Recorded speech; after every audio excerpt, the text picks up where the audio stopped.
So allow me welcome you to the second ANR CoP session, Assisted Natural Regeneration Community of Practice that we started at the end of April with a launch event. And with some of you, we got to meet there already. And in this second session, we are building on the work that we already started there. There has been a lot of work around the diagnostic tool since then. So we will be diving into that in this session. And I also want to acknowledge that there are people who are joining this session for the first time, and they might not have had a chance to catch up with everything. So I want to bring awareness that, we are, as we started the COP in the past, 2 months, we are still gathering as this group of people who are going to be working on assisted natural regeneration in the coming years. So I want to remind us also to our new joiners, this community of practice is part of Ecosystem Restoration Integrated Program, and it is hosted by ANR Alliance and the Society for Ecological Restoration. It brings together practitioners, policymakers, researchers, and implementers working to strengthen and scale up ANR across different contexts. So in our first session, we already began building connections across countries and context. We provided an introduction to ANR. We did a foundational presentation, which are all available to all of you now, and had peer-to-peer sharing on experiences of natural regeneration. And we will be building on that and the diagnostic tool, which was the kind of the central element since then in our COP engagement. So today we're going to be together for about 90 minutes, and we're going to have a presentation, interactive discussions, breakout conversations. So I'm really expecting everyone to be present on screens. If you can have your camera on, I would love that. It really helps to, see who is on the other side of the camera, and the face gestures and having you there helps with the engagement, because we want to have this as a dynamic conversational space and not a webinar. It is not a webinar. So I really encourage you to resist all of the temptation of multitasking and going to other screens or emails, and really appreciate if we can have our collective focus and attention for this 90 minutes so that we can really get benefit altogether out of this 90 minutes as well. So I would like to present the agenda of the day, and you've been seeing so far the interpretation information on the screen.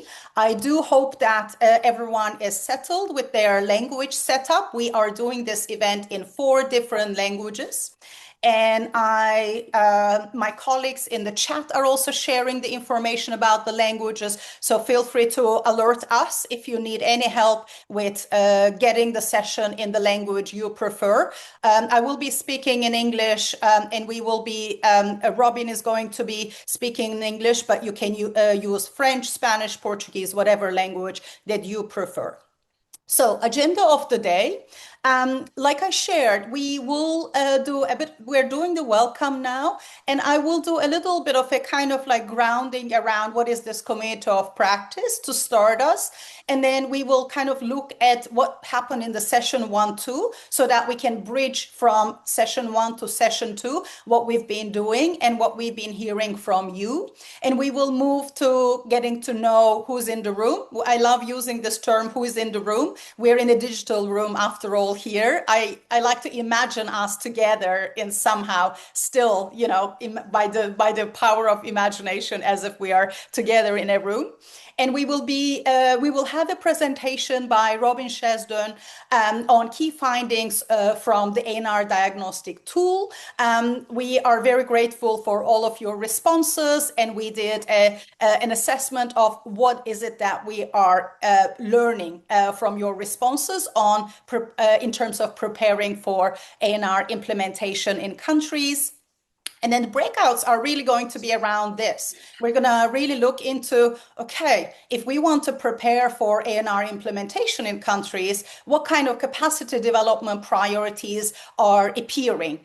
for different country and context. And we're going to have a conversation on that basis together in breakouts and following that in a collective space in this plenary group as well. So I want to hear lots of voices today. And then we're going to move into closing the session by checking out what's coming next for our COP engagement this year.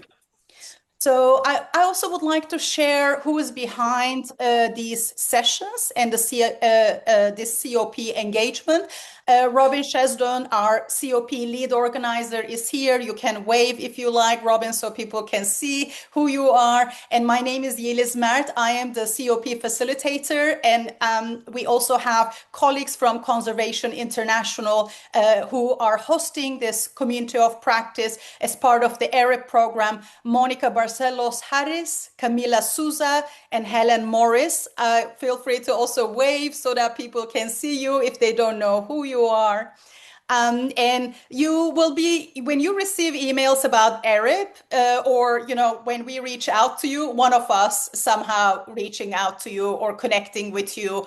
So I hope that this kind of becomes, as we do more and more sessions, who's there to reach, to connect with from the team. Like I say, this is not a webinar.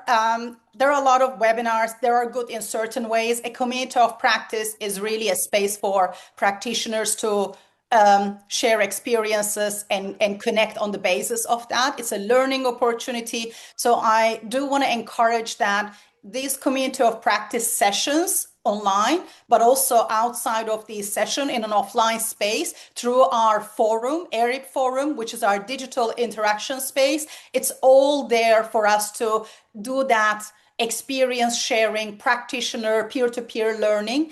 And this is a shared responsibility. It is really the learning journey that you can take from this COP is also sitting on your shoulders, each one of you, to get what you want to get out of it. So I want to mention that so that we can take that shared responsibility together.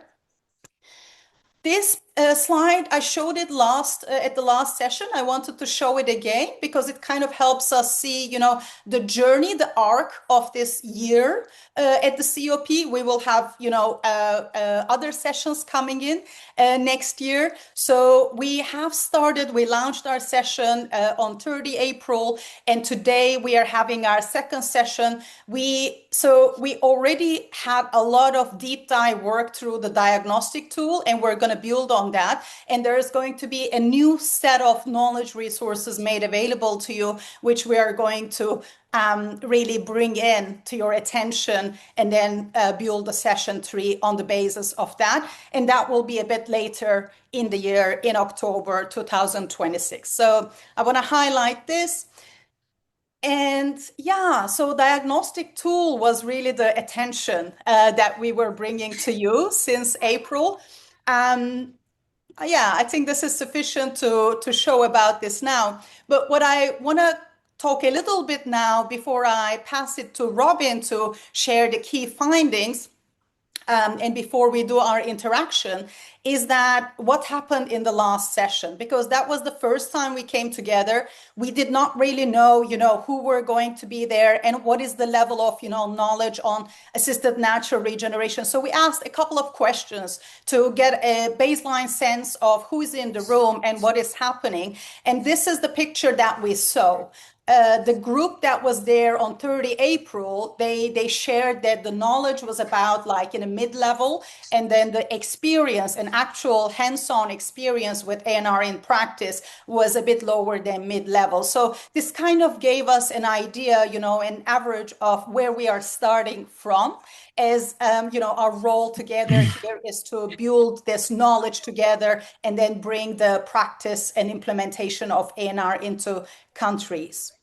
Another interesting part, which I wanted to show here to you, is that the people who were, and those people are many of you who are here, who were present on 30 April, the expertise that they offer to contribute to this community of practice is around research experience, around ecosystem restoration practice, around experience working with GEF implementing agencies, or they work with other multilateral organizations organizations, or experience as a restoration-focused project manager in various types of NGOs or other types of ANR. So you see here that we have a lot of people with experience of restoration practices, hands-on, working directly with the projects. And we have people who are working in research in governments, in agencies, government agencies, or in implementing agencies and multilateral organizations. So let's be aware of how we can really tap into this kind of diversity of knowledge and experience that we have among us.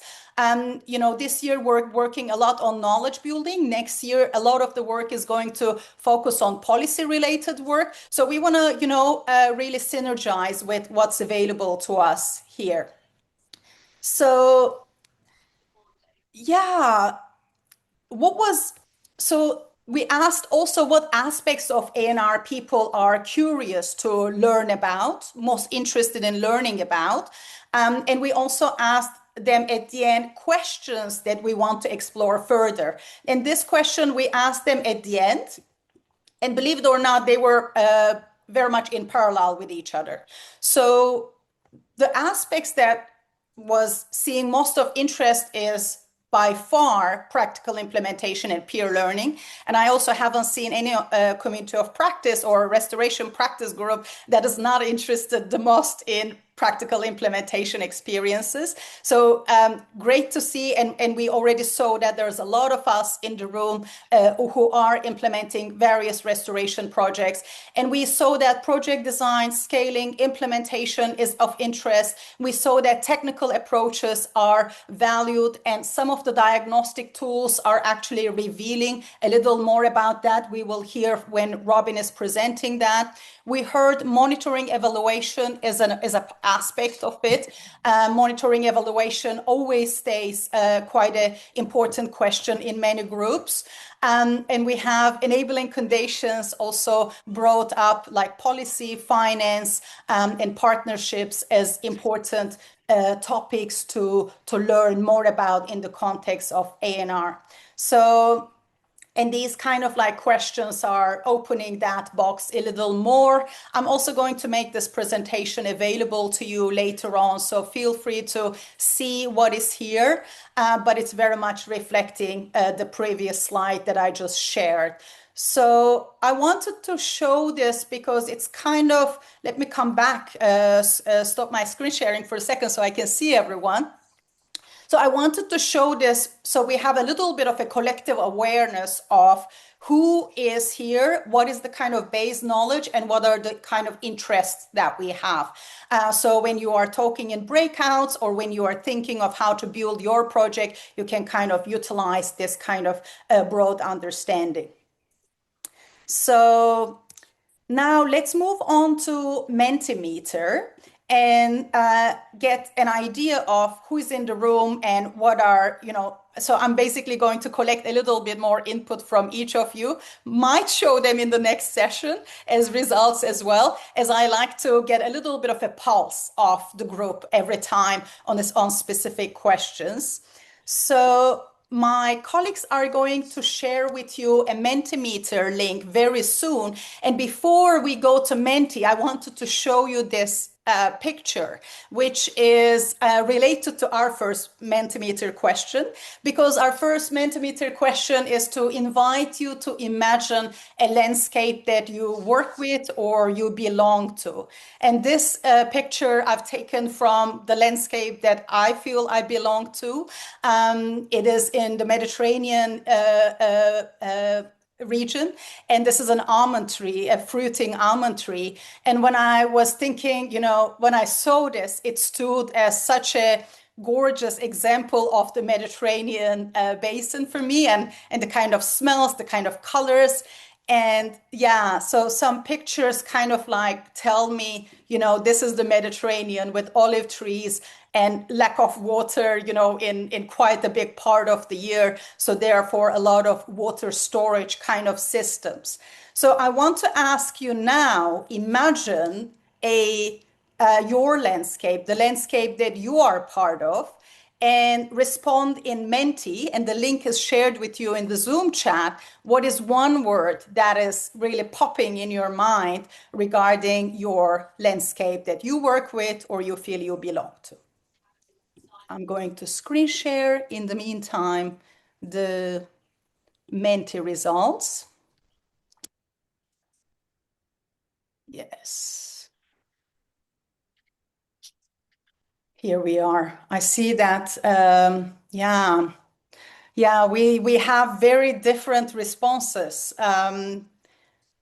The first one I saw was threatened, and what a true statement that is, right, for many of the landscapes across. The other one is rich biodiversity, wild, green.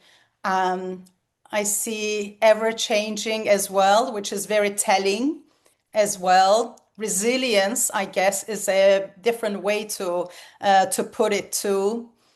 Immense, I guess, the size of it. I let you add your words. Productive is another one that's coming. Yeah, the landscapes that we belong to or we're part of or we work with, they start becoming part of us, right? Yeah, none of the work that we do as practitioners come as a random engagement, I find.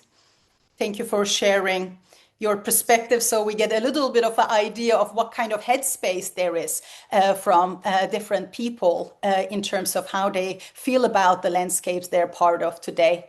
So thank you very much for sharing. Let's move on to the following question. So let's have a bit of a mapping of ourselves in the room. This is a global community of practice, and we would like to have an idea of where everyone is more or less based so that we have that, digital room is making a bit more sense. As we see, I see Madagascar, that must be. I see that we have, the last time happened the same way. Latin America was definitely showing up big time. Actually, all of America's last time too, both of them. And it seems to be again coming on board. Let's see how Asia is doing. I'm gonna let everyone to log in. If you need any help with logging in, we have a Menti link in the Zoom chat, and there's a QR code on the screen, which you can also use. And if you like to share it, oh yeah, I didn't even have to say it, right? I see that already in the Zoom chat too. We see Mauritania, South Africa, Mexico. Wonderful. Yeah, feel free to put it on the Zoom chat if that is more convenient. I see Senegal coming in. Yeah, for the Congo is joining us. I think Wonderful. we have some people from Asia. Yes. Yeah, there we go. Oh, Vietnam Okay, is there. Vietnam. Thank you. It's very late time for you. We acknowledge that and appreciate you still giving your presence here. Cool. I'm going to move on to the next question, and I would like to have a bit of an idea who was here at the first session and who is first time joining. And this is, to purely to have it in our awareness so that, we can align ourselves in this session, in the breakouts, to really accommodate everyone's needs and experiences. So there are quite a few people who are joining us since we launched. Thank you so much for joining in. Welcome. Yes, so we are close to more or less half from what I see right now. This is great indications, very helpful, actually. Some people are putting it on the Zoom chat. All right, so then let me ask this. What is on top of your mind that you're bringing to this session now that you either want to learn about or something you reflected since the last session, or as a new joiner, you are curious about learning. So what questions are you bringing into this session? And I appreciate if our interpreters can vocally speak the question multiple times in the language that they're translating. What questions are you bringing into this session?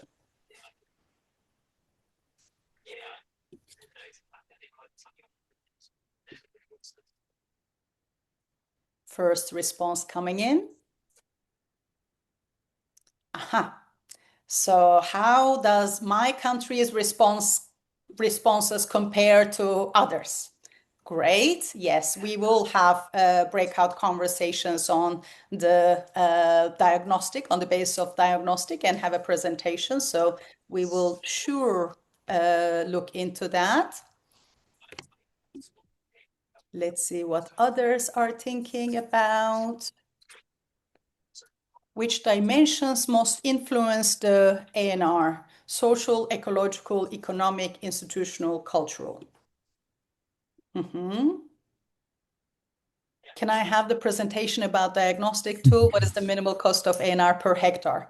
Okay, so very specific questions as well. And the presentations, all of the materials are available. We're going to share the link to our resource library very soon as well.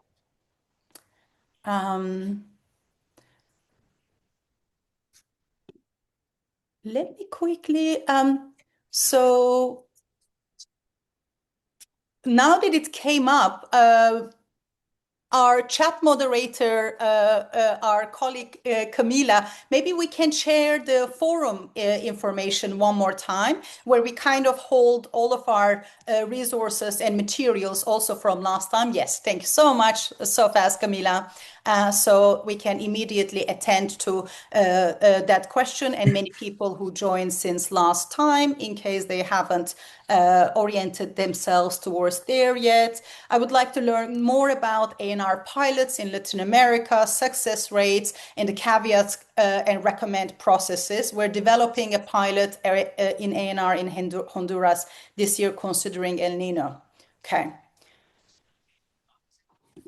Yeah, today we will talk a lot about the preparation towards the ANR, bringing some of the questions that you have here. The main challenges faced in implementing the ANR and in publicizing its benefits in different parts of the world.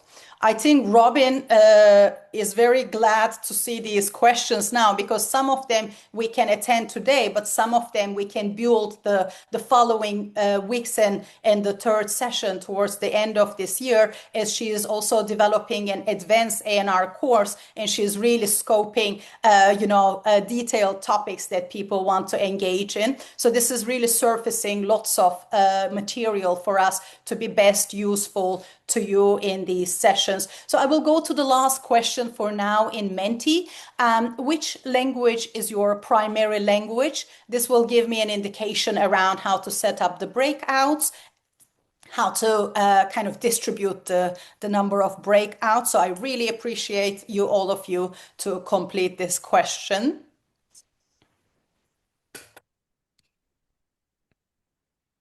So French is the biggest group so far. Yes. We will have language-based breakout groups. So that's why I'm using this opportunity to get an indication on how we will be distributed. Okay. We have most French speaking, and Portuguese and English more or less same numbers. Please feel free to enter and then continue entering. I'm going to stop screen sharing now so that we can move on with the session, as we have Robin waiting for us to do a presentation on the key findings. Robin, I pass the word to you. You've been the one who is really digging in on all of the responses, and people are curious to hear what the responses were saying. So we're listening to you. Okay. Thank you, Yelis. I'm very, very excited to be here with you. I will go ahead and share. Here we go. Yeah, so I'm going to give you overview. Um, whoops, that's the wrong one. Sorry. I need to stop the share and start it again with the We're right waiting for you. presentation. Okay.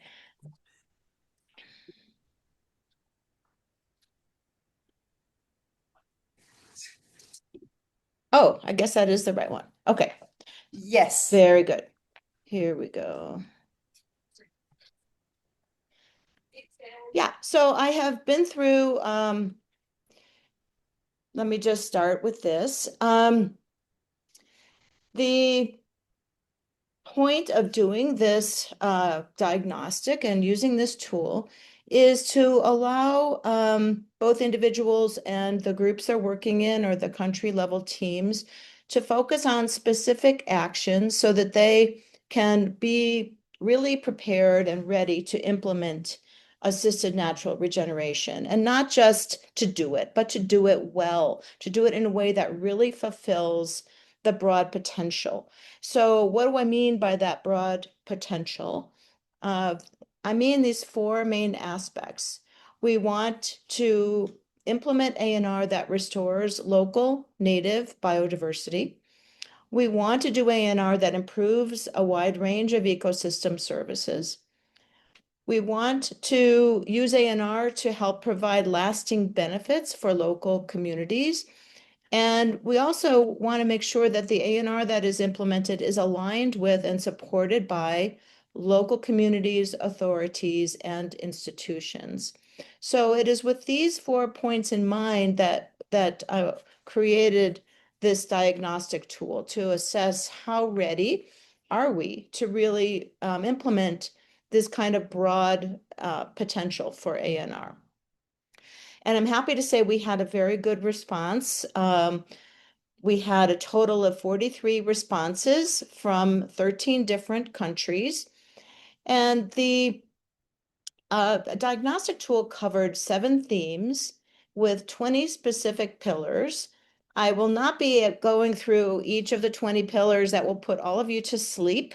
So what I've decided to do is to summarize first by the 7 themes. So each theme has 1 to 4 pillars. You will see some of those pillars in some of the detail I will show. And then I was hoping that would give me some kind of overall feeling, but I also looked at all the pillars individually, and I'm going to show you which pillars showed overall the highest levels of readiness among the respondents and which pillars showed the lowest levels of readiness, so that we can kind of get a feeling for where we need to work and where we are also well prepared. And that's exactly the point of the diagnostic. And the responses on the diagnostic were 3 basic responses. Not ready at all. Fully prepared. Yes, we've got this. We're all ready to do this. We are already doing this in some cases. And then the intermediate level of partially ready. And congratulations to all of you, because all 7 of the themes showed a very high degree of partial readiness. So at least we're not looking at a situation where the predominant situation is not ready. Instead, the predominant ranking for all of these themes is partially ready. And of course, this is based on everyone's own judgment of how ready they are. And I think it was pretty even across all of these themes.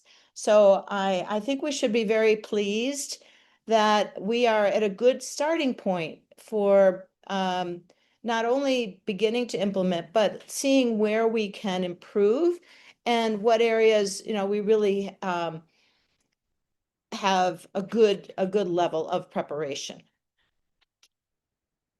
And this also shows, for those of you who have not taken the diagnostic, what each of the 7 themes are. They range, this is mostly all about being ready to implement ANR. So I'm not addressing, this diagnostic does not address particular interventions and that knowledge or how to do monitoring and assessment. Those are areas that we can have future diagnostics and future discussions to also understand where we are with those. This is really just like the very beginning. Are we ready to start? Do we know what natural regeneration is? Do we know how to identify areas that could be priorities that are really good settings for assisted natural regeneration? Do we know if we need to do planting? What are good species? Are they available? Do we know how to do spatial prioritization? Do we know how to integrate ANR with other kinds of land use, land uses in the landscapes, agriculture, conservation, forestry? Do we have good local adaptation, local involvement? And are we ready to do baseline assessments and site selection? So that is basically, those are the aspects that are covered. The themes that showed, the themes that showed the highest level of preparation were themes 1 and 4. So those are the dark blue bars are showing the level, the percentage of respondents that said they were fully prepared. And you can see that those are between, for those two, 30 and 40%. So still, we're not seeing everyone saying they're fully prepared. But that theme 1 is the conceptual understanding of restoration. And theme 4 is integrating restoration of ANR into sustainable land use. So those show the highest levels of total preparation. And within theme 1, there were 3 pillars. So I want to kind of disaggregate this one a little bit. And to point out that even the highest level for this one is still the partially ready, but this one showed the highest level of full preparation, about 37 or 38%. And this means that implementers fully understood the benefits and constraints of assisted natural regeneration, that the implementers had a clear motivation to adopt ANR in particular target areas. So they had good reasons to be doing this, and that implementers had an understanding of the key drivers of degradation. This is very critical for implementing ANR because the measures that are taken to the practices to implement ANR are directly addressing those key drivers of degradation and attempting to reduce them. So I'm happy to say that we are reaching we have a pretty high level of preparation, but we're still have a lot of the majority of the respondents only felt partially ready. And theme 4, which is the other one that showed a pretty high level, more than 30%, had 3 pillars. This is about integrating ANR practices with sustainable land uses. And this is important to integrate it within the landscape. So, for example, integrating it with forestry agencies, show how they can use ANR practices, how agriculture can use ANR and farmer managed natural regeneration practices. And third, how conservation can be used, that can be an important context for ANR in protected areas and buffer zones, riparian zones, and biological corridors. So we still have a little work to do, but this is one of the more prepared topics. And then the themes that showed the lowest level of preparation, those are the red bars here. And those would be themes 2, 3, and 6. Theme 2 is natural regeneration processes and ecology. Theme 3 is the planting strategy and availability of native species. And theme 6 is the contextual adaptation and local involvement. And I think I also went into theme 2 here, which had 4 pillars. And you can see, even though there were still about 30% not ready, the highest response for this theme was partially ready. The 4 pillars involved in this theme have to do with understanding the stages and ecological indicators of natural regeneration. Can we go out there and identify what are signs that natural regeneration is happening? Pillar 5 is, do we have tools and spatial data to identify this and to map these areas so that we can kind of target where natural regeneration is happening or where it has a good potential to happen. Pillar 6 is that those tools and spatial data are available to identify the barriers to natural regeneration. And the last pillar in this theme is, can we develop, do we have indicators of natural regeneration potential? So maybe it's not already happening, but it looks like this site could be a good place. What are the things that we look for that? So this is a to be worked on aspect, I think, among our community of practice. Now I'm looking at the level of the individual pillars because I wanted to see kind of what was there an overall signal from the group in terms of where the greatest readiness is, not in terms of the themes here, but in terms of those individual 20 pillars. And I think this is very insightful because it also shows us where the expertise already is and where we need to work.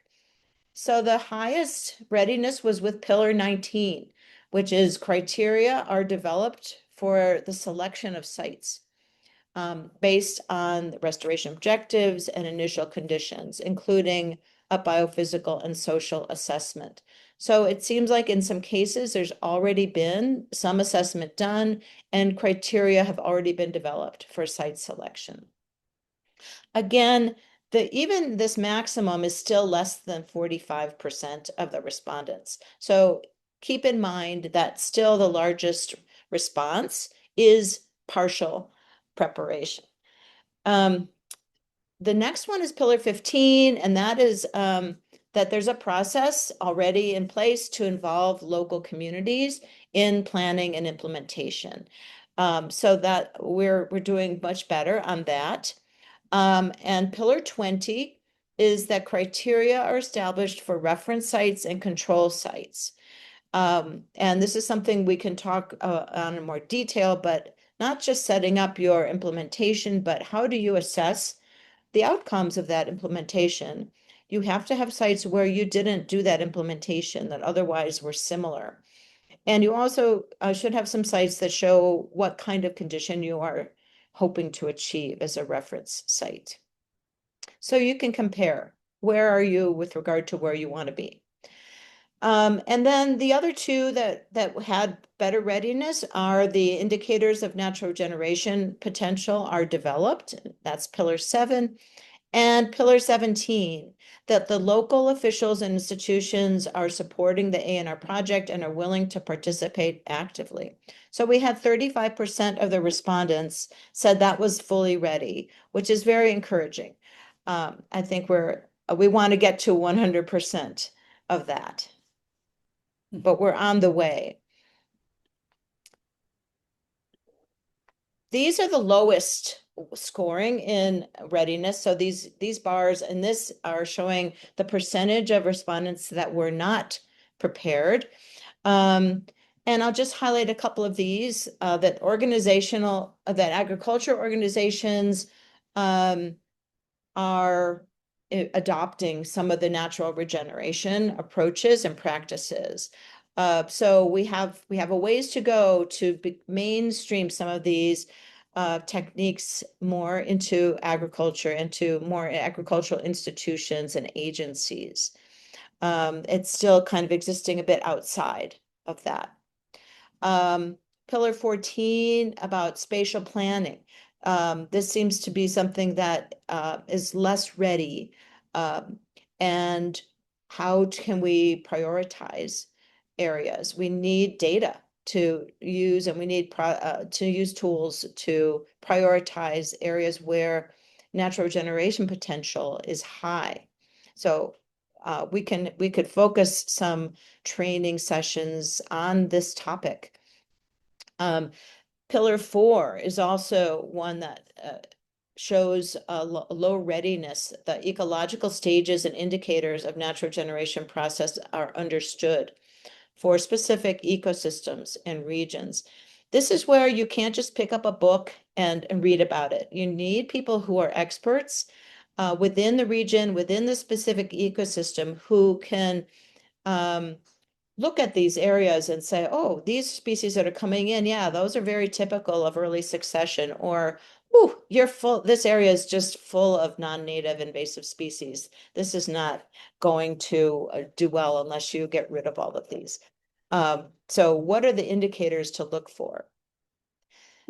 Bring in people who are expert, who are ecologists, natural historians, bring in local knowledge of the system as well. And then the other two pillars are that need some work are that the people that are responsible for implementation understand the main drivers of degradation in the target area. You don't just go in and just restore something without understanding how it got degraded in the first place and avoiding those factors that are going to continue the degradation process, because we see this over and over again, that in order to begin with restoration, you have to stop or reduce the ongoing degradation. You have to know what that is causing that. And we need more work on that. And finally, that we need the personnel on the teams to be clearly motivated to adopt ANR approaches in specific areas. They have to see the reasons for ANR and be motivated to do that based on some prior information or interviews with relevant stakeholders. So in closing, I think this is providing us with some very useful information that we can then take home, take to our teams, take to people in our countries to prioritize capacity development for implementing ANR. And that I would just like to point out, this is only our first step together, and it was a bit experimental. But if people find this a useful approach, we can substitute these 20 pillars and themes with other kinds of focal points. For example, we could focus on aspects of initial baseline assessment, community engagement, selecting specific ANR interventions, things like enrichment, planting, and monitoring and assessment. We have been working on guidelines for these that we've created for the ANR online course, and they are in a draft stage, and we would love to get input, and we will be using these in our third session as well to get your input.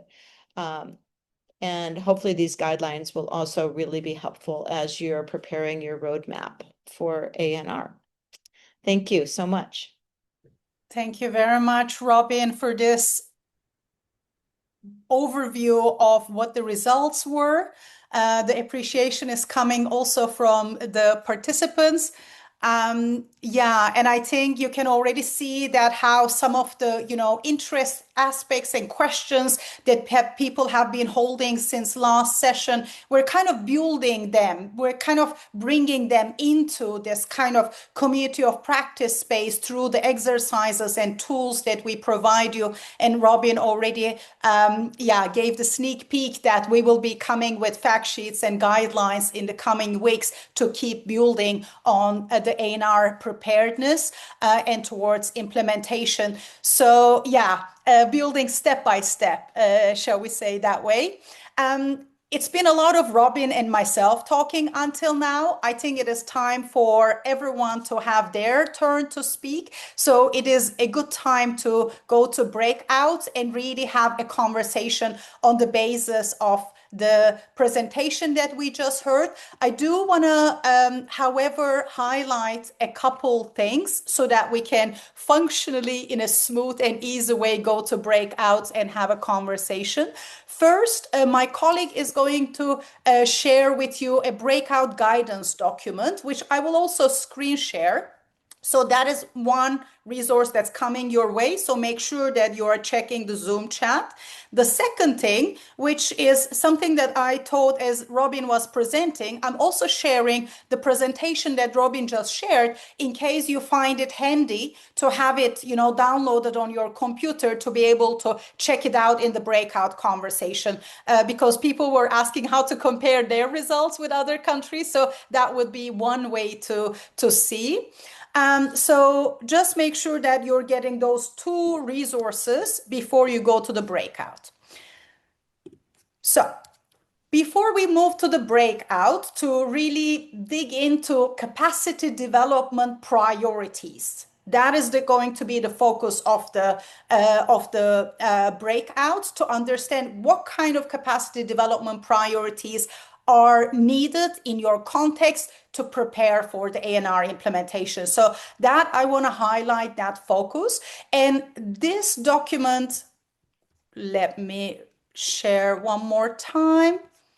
Yes, this document is also going to be made available to you. That's the second document I was referring to in the Zoom chat, which is kind of to give you a sense of how we are going to run the breakout conversations. I'm going to open the breakout rooms just in a second. So we have language-based breakouts. So you will be able to choose which language you would like to have the conversation. And I really want to highlight that we have about 25 minutes, 20 to 25 minutes. And then we will be coming back to have a collective conversation on the plenary to reflect a bit more on it together as well. But the two questions that I really want you to focus on are these. So one is that what stands out most from your country's diagnostic results? That is the first question. And the second question is what should be prioritized for capacity development to prepare for ANR implementation? And you will see that this document has the same information in 4 different languages that we are working in. So you will find it in your own language in the breakout as well. So please have, 20-25 minutes time with the people who are with you in the breakout to discuss these two topics, and then come back, and then we're going to see collectively, hear a little more from all of you collectively in the plenary. I am aware that there are quite a few of you who might not have done the diagnostic tool, and you might not have had a chance to dive into the resources yet. And I invite you to listen in to the experiences of those who have completed, and in the ways that you see appropriate, share your perspective on the topics discussed in the breakout. So this is a little bit of a, figuring out how to kind of hold the space for those who have already done and those who are joining in. So let's collectively make sure that we're making the conversation helpful to each other. And those who have completed, we look forward to hearing your thoughts, reflections on what was really interesting for you to see when you were doing the diagnostic tool, and then what should be prioritized for capacity development. So hi everyone, welcome back. I really apologize if your word was cut in the middle, which does happen with these kind of digital breakouts. I know that Johan and Robin were definitely on something, but I hope that in the chat you can conclude what you were discussing. And everyone else, welcome back. Just a reminder, if we are okay with the interpretation setup, that just make sure that you're choosing the language. You will need to redo it if you want to listen to it in French or English and such. So I want to remind that. So I jumped in all of the breakouts, and not every language I can fully understand, but I try to grasp a little bit. And I can sense that, we're in a little bit of some of us are kind of coming in, some of us are a bit further in their thinking, some of us were discussing, very local context. So I hope that, no matter what, you made the best out of this breakout to really have the conversation that was relevant to the people in your breakout. So that it's really valuable that we use these spaces. Um, since I heard a lot of diversity of conversations in the breakouts, I want to ask everyone what is on top of your mind right now? Would you like to share something that's really keeping you busy about, right now where you are, about the conversation that you had, about the diagnostic tool? I want to open up a little bit now. So please use this is going to be the last 10 minutes or so we have. I want to use some of it in the bigger group conversation. So feel free to raise your hand and then come off mute and share, in the larger group, just like we were doing in the breakout, but now doing it in a larger space with everyone.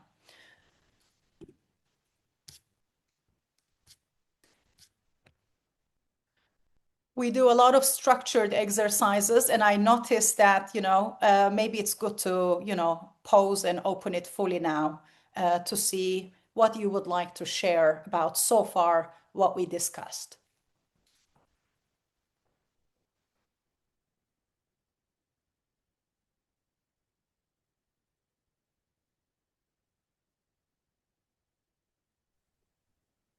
I would just like to volunteer Johan. He brought up an issue in our session that I think would be useful to bring up to the whole group.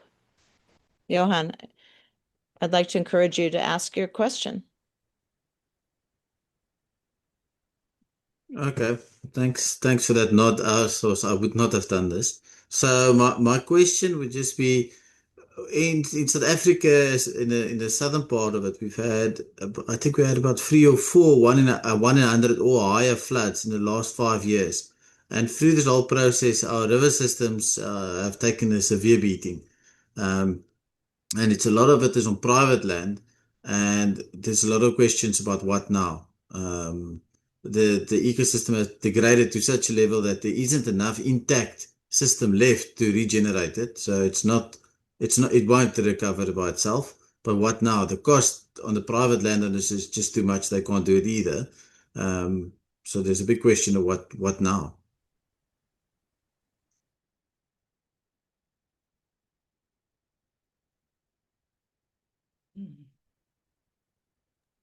I would just encourage people to contribute their ideas here because there are situations on the ground where the level of degradation is is very high, and if you just expect, if we just leave it alone, nothing will happen. Regeneration will not happen. I'm the first to admit that. So we do need to have some kind of assessment, I think, about like what can be done. Um, and what kinds of techniques will be useful. But if the flooding is going to happen again and again and again, then we need to think about what can we do to prevent the flooding or to protect from flooding. That reducing the source of degradation is often the most important action, aside from the restoring of the individual ecosystem, because that won't have a lasting effect if the degradation will continue. So I think that's where the thinking needs to shift potentially from that particular site to what is causing this and addressing some of those bigger issues. So on that one, then what can one do? Because we've done the assessments and we know that it's a system degradation. It's a way bigger thing. It's a whole system from the top of the catchment. It's degraded all the way down. Um, so in the areas that were degraded, it's already washed away now. Um, so it used to be agriculture. It's washed away, so it won't get reformed necessarily. But now the question is, what now? Would anyone else in the group like to chime in? I think, Robin, maybe it's good to say that you're welcome to speak in French, in Portuguese, in Spanish. Also, feel free to speak in any of those languages. We have live interpretation in case that's something preventing people from speaking up.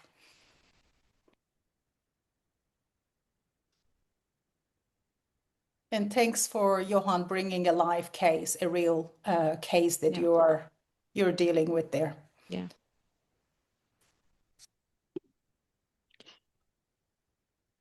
I would just say sometimes these questions go beyond restoration. They go beyond what the restoration project can address. And part of what we need to define as people in ecosystem restoration is what is the scope that we work on? What are the issues that require, a much broader response, a much broader societal or governmental response that are kind of outside of what we can do with ecosystem restoration and defining those spaces and working where we can have an impact. Does anybody work in a landscape that's severely touched, like Johan brought up? Maybe that's another way to ask this question. Are there any of you that are handling such challenging circumstances in the landscapes you work with? And would you like to share on your side how it is?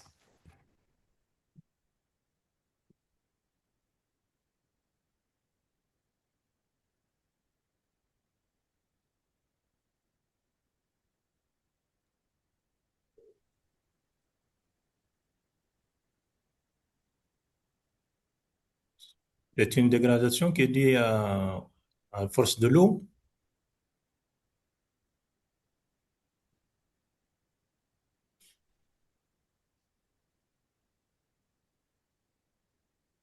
Vous m'entendez? Est-ce Oui, que vous m'entendez? merci. Oui, Hmm. on Oui, vous oui, entend. oui, on vous Merci. entend. Oui. D'accord. Dans ce cas, ce qu'il faut faire, c'est essayer de limiter la force, la vitesse de l'eau. Il y a des gabions. En tout cas, il y a d'autres méthodes. Moi, je n'ai jamais travaillé sur ça directement, mais il y a des méthodes pour diminuer la force de l'eau en utilisant, par exemple, des gabions. Ça dépendra aussi de la largeur des ouvertures et tout ça. Ça se fait en tout cas.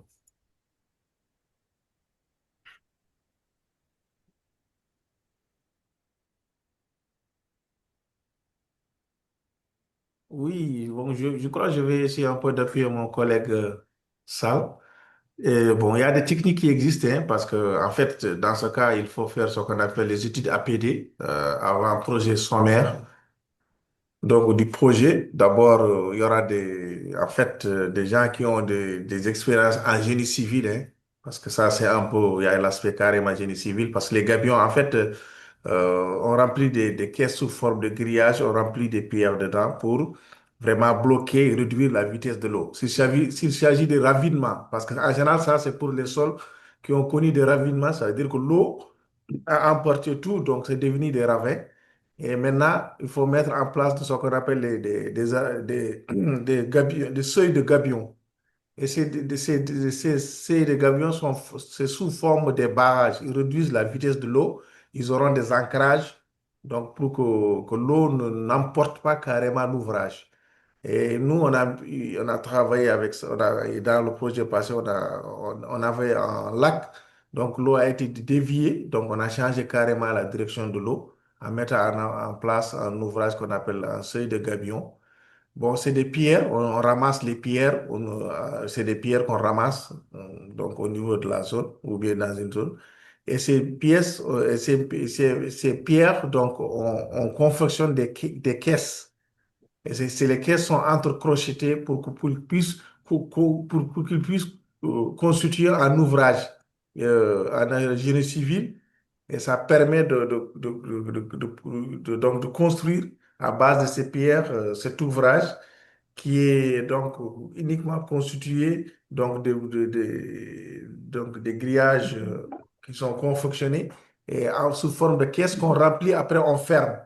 Donc, on les met côte à côte pour qu'ils puissent constituer l'ouvrage. Et ces genres d'ouvrage permet donc de réduire la vitesse de l'eau. Donc, si l'eau avait une vitesse, donc ça permet de réduire la vitesse de l'eau et donc ça permet de ralentir l'eau. Maintenant, si c'est un courant très fort, si le courant aussi n'est pas très fort que ça, il y a ce qu'on appelle les cordons pierreux aussi, mais il faut dans ce cas aussi faire ce qu'on appelle les levées, donc les levées topographiques pour voir donc les courbes, sortir les courbes de niveau pour voir. Donc, ça permet donc de faire de permettre l'infiltration dans le sol, donc l'infiltration de l'eau, et ça réduit aussi les vitesses de l'eau. Il y a ce qu'on appelle les demi-lunes, les demi-lunes aussi. On creuse carrément sous forme de demi-lune. Ça permet aussi de l'infiltration. Parce que si l'eau est complètement compacte, si le sol est complètement compacté, donc la vitesse de l'eau devient de plus en plus importante parce qu'il y aura un manque d'infiltration. Et s'il y a un manque d'infiltration, donc l'eau emporte tout ce qu'il trouve sur le passage. Mais ces techniques existent en Mauritanie qu'on appelle les seuils de gabion. Je crois que c'est très adapté dans ces zones. Et peut-être on aura le temps de partager le modèle ou bien le type d'ouvrage. Yeah, Voilà. Est-ce que je peux parler? yeah, yeah. D'accord. Yeah. There was a. Is it Yeah, Hoods? can I speak? I think we had a hands up since a while, so I just want to make sure that we Yannick, is it directly connected because Hoods had his name up, hand up since quite a while. Oui. Oui. Oui. Hoods, would you Oui. like to go first, and then we move to Yannick? Yeah, thank you.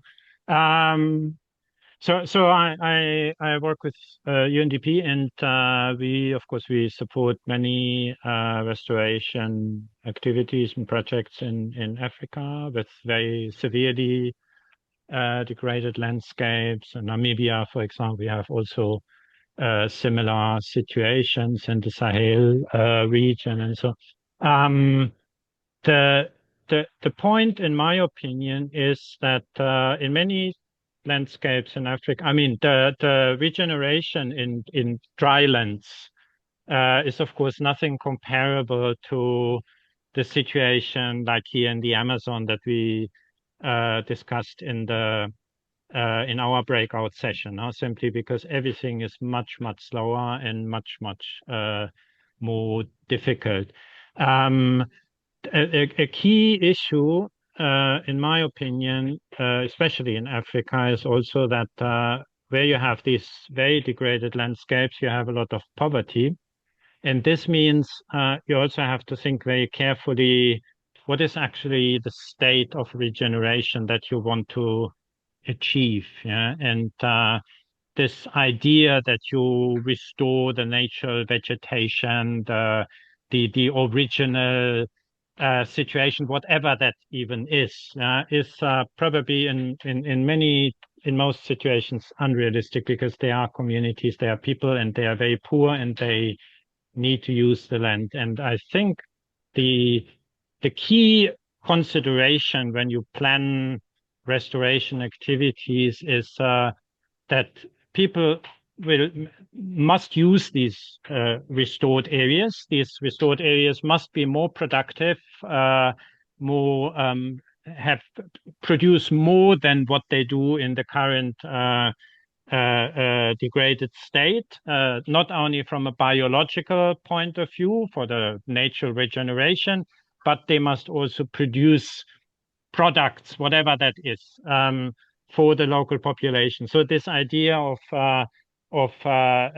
promoting a productive regeneration pathway, I think is very important, and is probably more important in Africa than in these dryland situations than in most other places.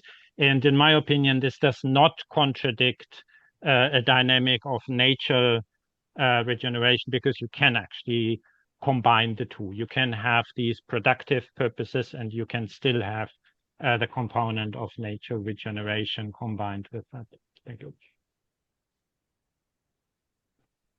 Mhm.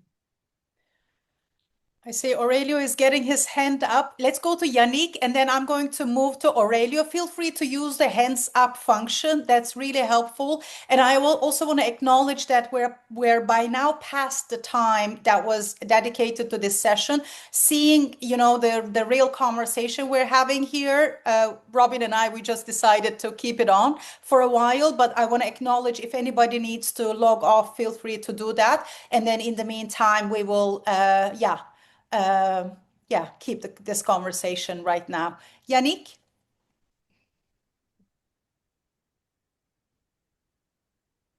D'accord, donc c'est un peu une réaction, un peu quelques rajouts aussi, des réactions sur ce que Monsieur Diap a dit tout à l'heure. Je crois qu'il il a un peu omis le terme, la technique ZAI.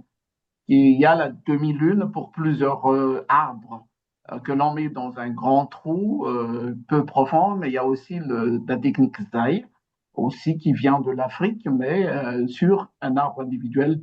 Mais l'objectif, c'est toujours de retenir l'eau pour les zones assez désertiques, parce qu'il y a aussi, il y a aussi les matières organiques que l'on met dedans pour retenir un peu l'eau. Juste pour préciser que concernant la mise en place des gabions, des corteaux pierreux, des demi-lunes et des ailes, je crois que tout dépend du contexte parce que le problème avec le gabion, c'est que c'est une technologie un peu assez haut parce que c'est un ouvrage de génie civil. Le problème, c'est qu'il faut des ingénieurs et ça coûte un peu cher aussi. Hein. Je pense que l'essentiel, c'est de trouver des techniques un peu pro-pour où on a besoin de moins de technicité, où c'est pas compliqué, ça peut être fait par tout le monde, et puis où les matériaux sont disponibles un peu partout. Donc, on peut parler des fascines aussi, commencer et le mettre le plus en amont possible. Et puis, on fait des lignes de fascines pour un peu stopper petit à petit la force de l'eau. Du moment qu'on commence en amont, donc on arrête la vitesse et puis on descend en bas. Mais il y a une limite à toutes ces techniques. Parce que si la quantité de pluie est vraiment supérieure à la capacité d'absorption du sol, donc il y aura toujours du ruissellement. À un certain moment, même dans un sol forestier, il y a la limite, le sol est engorgé, et il y a un ruissellement très important dans un sol forestier quand on a beaucoup de pluie. Parce que la littérature véhicule que la forêt, c'est bon, il n'y a pas de ruissellement, mais ce n'est pas vrai du tout. Quand l'eau est vraiment importante, il y a toujours du ruissellement. Mais ça n'enlève pas la qualité du fait qu'il faut mettre les gabions, cordons pierreux, demi-lune, saille, fascine, mais il faut que ça soit le plus adapté possible au contexte. Voilà un peu ce que je voudrais rajouter. Merci.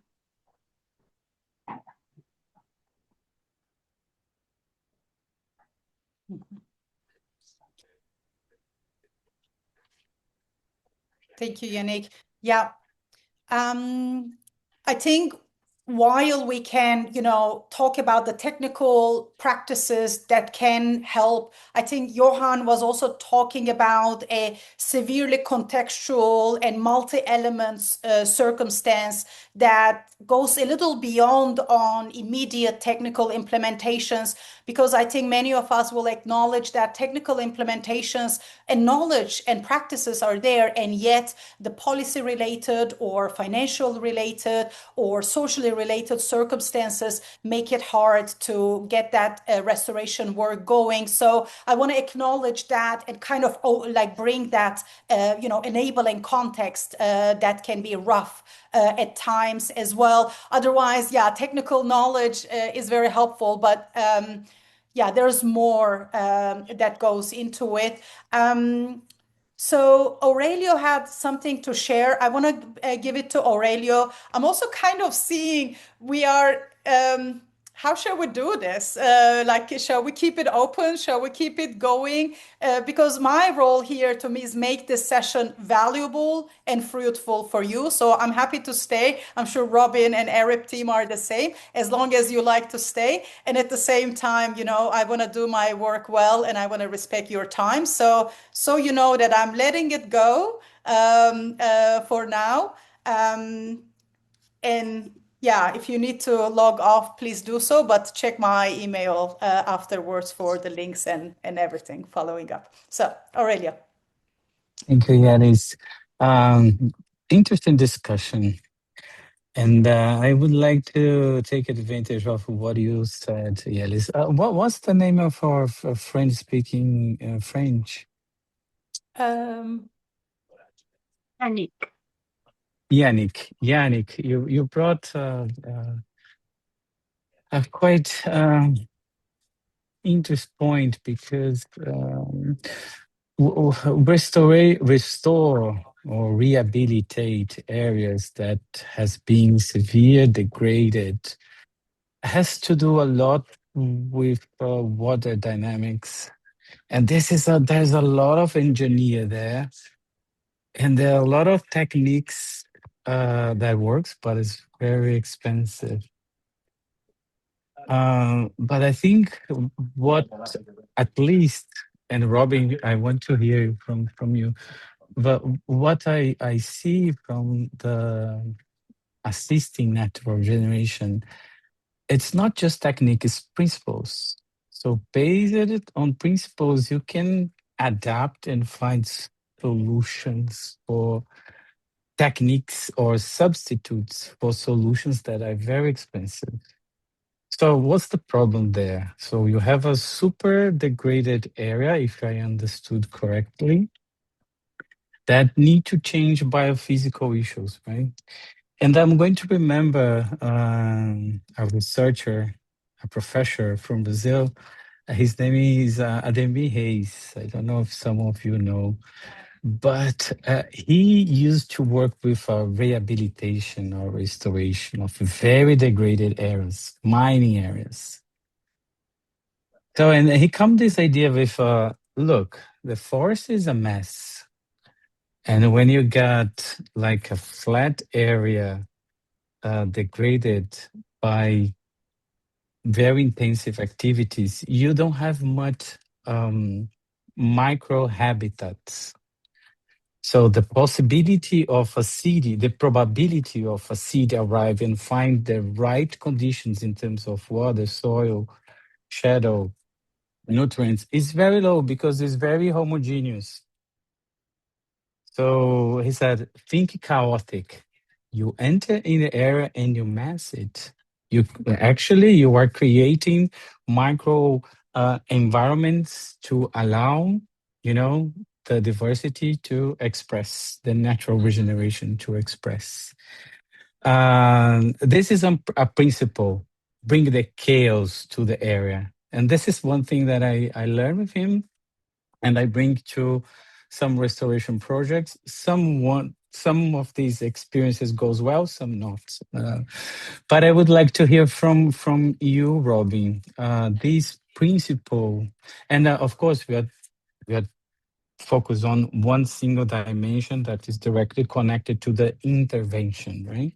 We're not talking about social, political, institutional, but there will be acceptable, like the chaos, making a chaos for a very degraded area, acceptable principle for assisted natural regeneration approach. So I would love to hear some words from you, Robin. So. We are developing principles for the ANR approach. We have the first guideline, which is focused on that. And now there's a link to that in the resource hub.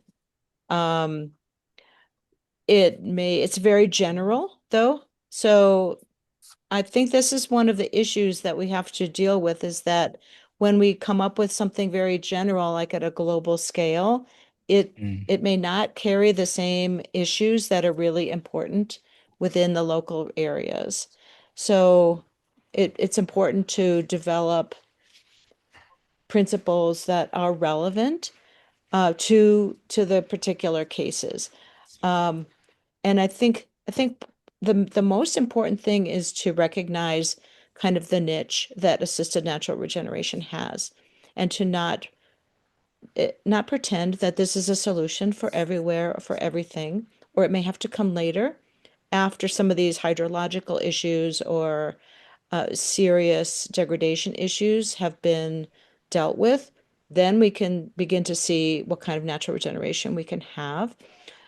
So sometimes the issue is, yes, we could do this now. Sometimes the issue is more, we need to create the enabling conditions, both biophysical and social, before we can even really start, which is kind of why this whole readiness approach is being used here, because it's not, you just can't jump in and do ANR, right? It requires the partnership of nature. It requires nature being ready. We also have to require that the community, that the social conditions are ready. So both of those need to be in place in order to really make this a lasting effort. And if you are in a situation where the degradation factors are so great, then we need to really assess that and determine, okay, maybe ANR can wait. Maybe we really need to get this flooding under control, or we really need to get water retention mechanisms in place, or we really, really need to get invasive species under control and see what kind of natural regeneration response we have. So there's kind of a step-by-step approach that may be needed. Thank you very much, Robin. I'll take the word here to say I appreciate this open conversation for a real case coming in, and the peers also sharing their responses. Yannick, I really love if you can share your final comments in the Zoom chat, as I will have to move into closing of the session. Our interpreters will be with us only for a couple more minutes. So I want to use the opportunity to share how to follow up from this session. And please share your comment in the Zoom chat. Thank you so much for your understanding. And I appreciate, Johan, for sharing such a hard situation that you're in. That is not an easy place to be. And even though nobody brought it up like by voice, I'm pretty sure there are others who are dealing with challenging circumstances. And let's keep reflecting on what this means. Robin and I will sure do that, but then how this can be relevant for the continuous conversation, which we will invite you through offline for a while. So let me screen share again to give you a little bit of a timeline on what's coming. So we had our session now. And we will have another session in October again. So there is a couple months until we meet again. But this means that there is some more work to do towards that, understanding how to build preparedness in the landscapes that you work in. And to support this, we are going to be making fact sheets and guidelines on ANR available to you. We will be following up via email to share these with you, and our session 3 is going to build on getting your feedback on these fact sheets and guidelines. So we are in no way leaving you alone entirely. We are intending to provide you with materials that you can take into study together with your peers. Also, something that I heard from the conversations in the breakouts. Not all of you had a chance to come together with your teams, with your country members prior to this session to discuss the diagnostic results, and then to do this learning journey in a way together with your peers. So we also want to encourage you, organize meeting with your peers, organize meeting with your members on your own. Like I say, this COP, yes, there are 3 sessions this year that we are in a structured way creating, and we can leave it there, but its impact is going to be then limited. You don't need me to say that, you know that. But if you want to go deeper and build in your country context, we invite you to have those conversations, meetings organized by yourselves, and we will be making, like we say, a lot of knowledge resources available, and in general availability on via email, via the ERIP Forum. So I want to highlight these spaces that we can stay connected, which is the ERIP Forum. If you haven't created an account here yet, please do so. We are sharing the link to this again in the Zoom chat. This is where we put all of the recordings, presentations, all of the materials of the COP, or you can just simply ask questions to each other and interact here as you wish. And the secondary space for finding more knowledge is the resource hub of ERIP, which is also available to you, where you can download a lot more resources. And then this is our interactive closed space, so to say. So I want to highlight these to you.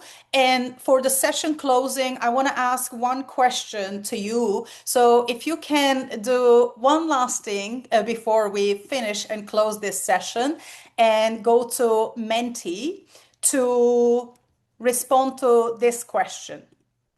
So at the start of the session, I asked you about your landscapes that you belong to. And after the conversation that we had, what I wanted to ask you is what is one aspect of that landscape that inspire you? Where do you find the still curiosity, interest, meaning to keep working on that landscape, even though it looks rough at times, complicated at times? What makes you curious to keep working on that landscape? Okay, some responses are coming, and it says it's myths and the people, capacity to recover, seeing that capacity to recover, l'implication du pouvoir coutumier, possibility for people and nature to thrive together.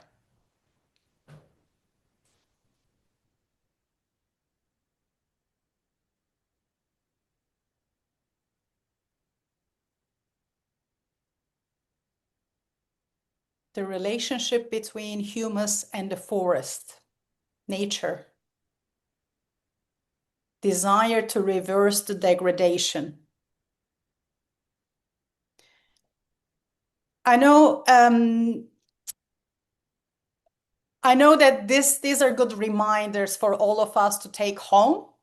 And as we sit back on our computers and go back to landscape another time to sit with the stakeholders, or as you build your design practices for project implementation, maybe these kind of come back to your minds, and we can take them to heart in the discussions here in yourselves, in your context. We will follow up with an email, like I said, with all of the links, all of the materials of this session. And if you still don't find your way around this COP, you can always reach out to me and Robin. We're really intending to make this space of, collective inquiry and collective learning. So I invite you also to join us with that shared responsibility and that kind of productive, proactive approach. I want to thank everyone for your participation and for, spontaneously staying longer, and for our interpreters also staying longer with us. I hope you a good rest of your days, and thank you very much for joining us today. Thank you, everyone. Have a good day. Thank you. Thank you. Bye. Thank you. Bye.